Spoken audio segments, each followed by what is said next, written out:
Falcon fans. Welcome to another edition of BG Falcon Hockey Weekly. Ryan Valling, head coach Chris Bergeron.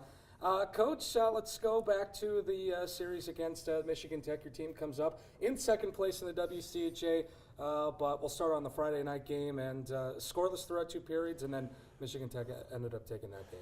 Yeah, I thought we defended well from the start. It was kind of a nothing road game, which is exactly what we want, especially in a building like that against a really good team. And unfortunately, in the third period, we were on the bad side of a couple of plays. Now, as we look at the tape, we didn't get to the greasy areas enough, the hard areas enough, and in particular in front of their net. And I think that limited our offense. And unfortunately, our power play continued to struggle and couldn't get us going. We actually had a power play goal called back because we were in the crease, but which at the time didn't seem that big of a deal. But I think as we look back, it cost us some momentum and couldn't find a way to beat their goaltender. So not an awful game by any means, just not good enough to beat a really good team.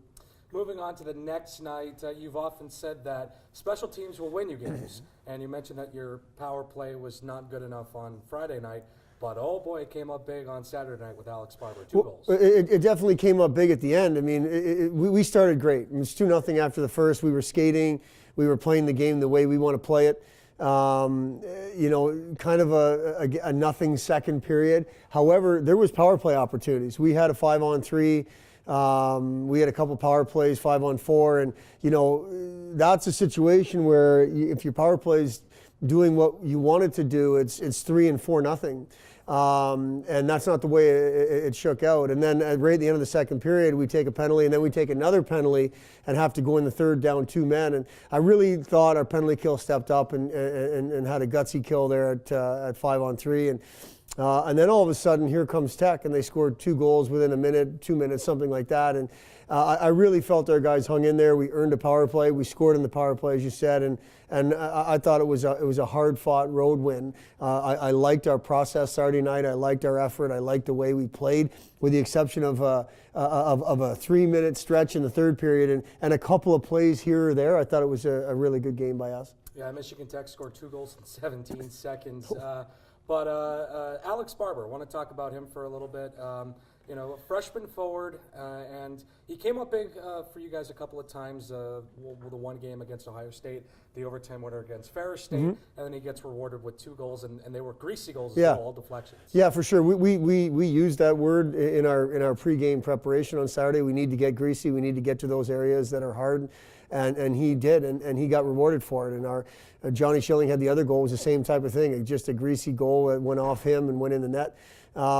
Unfortunately, I think we're capable of scoring goals outside of just the greasy ones, but last weekend it was hard to come by, so we were going to need to rely on that. And as far as Alex goes, I mean, he's been pretty good for us. I mean, I think he sat out 1 game over the course of the year, and that's pretty good for a freshman to stay as consistent as he's been. And he's earning more ice time. He's not earning less, and that's something that we're happy about. I know that's what he wants.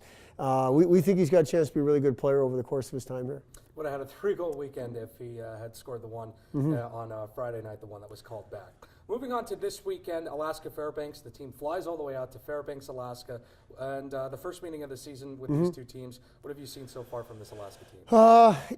Probably a little bit of an up and down year. They've had some pretty good results, and they've had some results that aren't as good. I'm sure, speaking for them, which I don't like to do, but it's a team that's absolutely 100% capable. They've got good players. They went through a coaching change, so they're probably still going through that transition. It's a long trip for us, and we have to learn from the last time we went to Alaska, and the effort and the way we executed on the Friday night wasn't very good.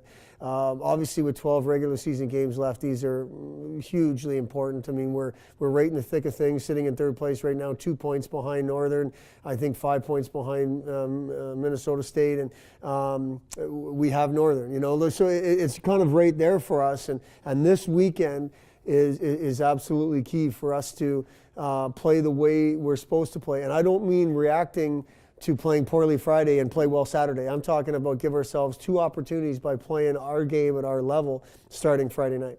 Both games you can catch, both of them on the Falcon Radio Network, 10:37 p.m. Pregame. I know it's late, and 11:07 p.m. for the game time if you want to join me and, I don't know, just hang out. But anyways, both games this weekend, Alaska and Bowling Green. We'll talk to you next week on this edition of BG Falcon Hockey Weekly.